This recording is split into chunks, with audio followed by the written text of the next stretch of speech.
भिखारी से व्यापारी बनने तक की यात्रा। रेल सफ़र में भीख मांगने के दौरान एक भिखारी को एक सूट बूट पहने सेठ जी दिखे। उसने सोचा कि वह व्यक्ति बहुत ही अमीर लगता है, उससे भीख मांगने पर मुझे ज़रूर अच्छे पैसे मिलेंगे। वह उस सेठ के पास गया और भीख मांगने लगा। भिखारी को देखकर उस सेठ ने कहा, तुम हमेशा मांगते ही हो, क्या कभी किसी को कुछ देते भी हो? भिखारी बोला, साहब मैं तो भिखारी हूँ, हमेशा लोगों से मांगता ही हूँ। मेरी इतनी औकात कहाँ कि मैं किसी को कुछ दे पाऊँ। सेठ जी बोले, जब किसी को कुछ दे नहीं सकते तो तुम्हें मांगने का भी कोई हक नहीं है। मैं एक व्यापारी हूँ और लेन देन में ही विश्वास करता हूँ। अगर तुम्हारे पास मुझे कुछ देने को हो तभी मैं तुम्हें बदले में कुछ दे सकता हूँ। तभी वे स्टेशन आ गया जहाँ उस सेठ जी को उतरना था। वह ट्रेन से उतरे और चले गए। इधर भिखारी सेठ जी की कही बात के बारे में सोचने लगा। सेठ जी के द्वारा कही गई बात उस भिखारी के दिल में उतर गई। वह सोचने लगा कि शायद मुझे भीख में अधिक पैसा इसलिए नहीं मिलता क्योंकि मैं उसके बदले में किसी को कुछ दे नहीं पाता हूँ। लेकिन मैं तो भिखारी हूँ, किसी को कुछ देने लायक ही नहीं हूँ। जब मैं लोगों को बिना कुछ दिए केवल मांगता ही रहूँगा। बहुत सोचने के बाद भिखारी ने निर्णय किया कि जो भी व्यक्ति उसे भीख देगा उसके बदले में वह उस व्यक्ति को कुछ जरूर देगा। लेकिन अब उसके दिमाग में यह प्रश्न चल रहा था कि वह खुद भिखारी है तो भीख के बदले में दूसरे को क्या दे सकता है। इस बात को सोचते हुए दिन भर गुजरा, लेकिन उसे अपने प्रश्न का कोई उत्तर नहीं मिला। दूसरे दिन जब वह स्टेशन के पास बैठा हुआ था तभी उसकी नज़र कुछ फूलों पर पड़ी जो स्टेशन के आसपास के पौधों पर खिल रहे थे। उसने सोचा, क्यों ना मैं लोगों को भीख के बदले में कुछ फूल दे दिया करूं। उसको अपना ये विचार अच्छा लगा और उसने वहाँ से कुछ फूल तोड़ लिए। वह ट्रेन में भीख मांगने पहुँचा।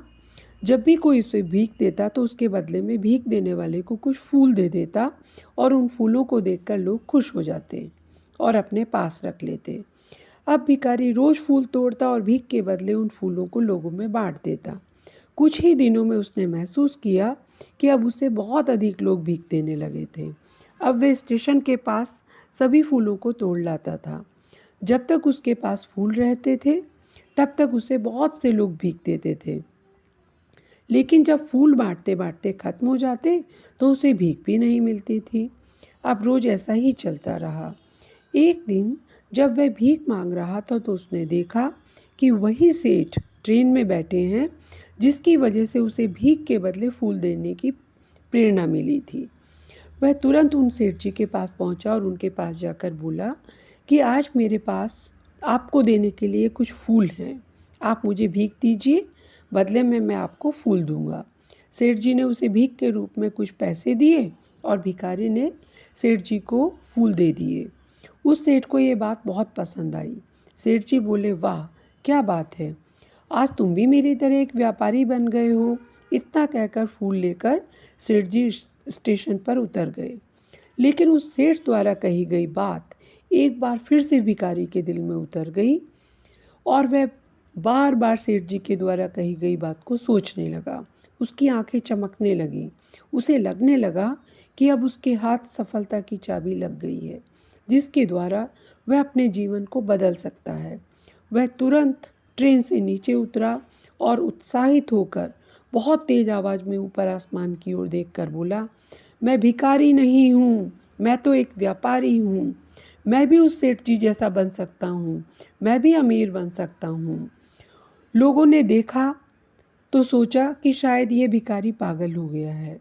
अगले दिन से वह भिखारी उस स्टेशन पर फिर कभी नहीं दिखा।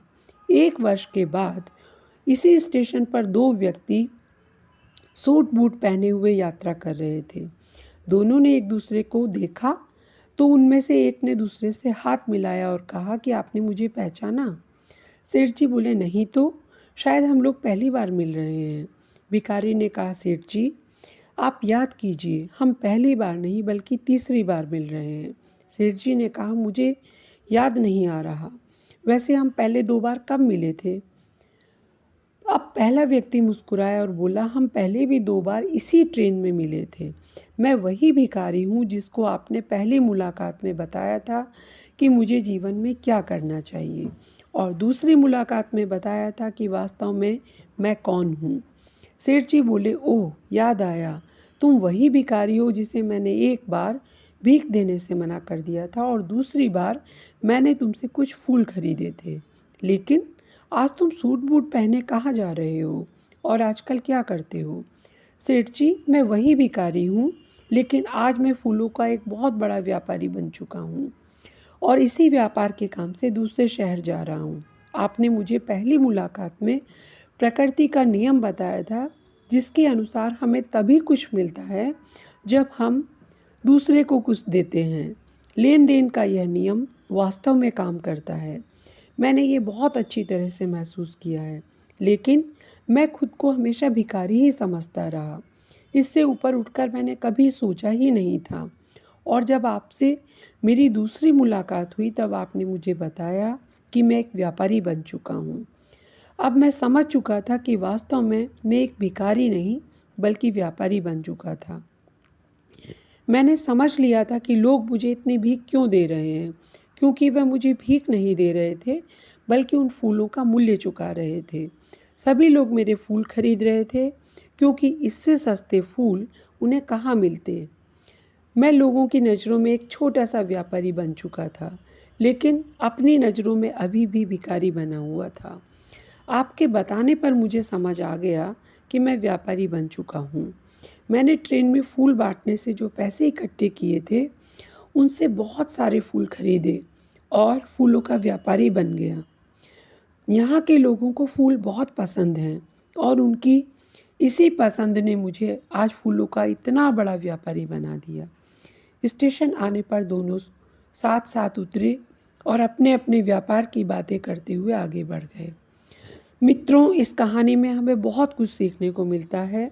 सेठ जी लो और दो के नियम का बहुत अच्छी तरह पालन करते थे और यह प्रकृति का अटल नियम है।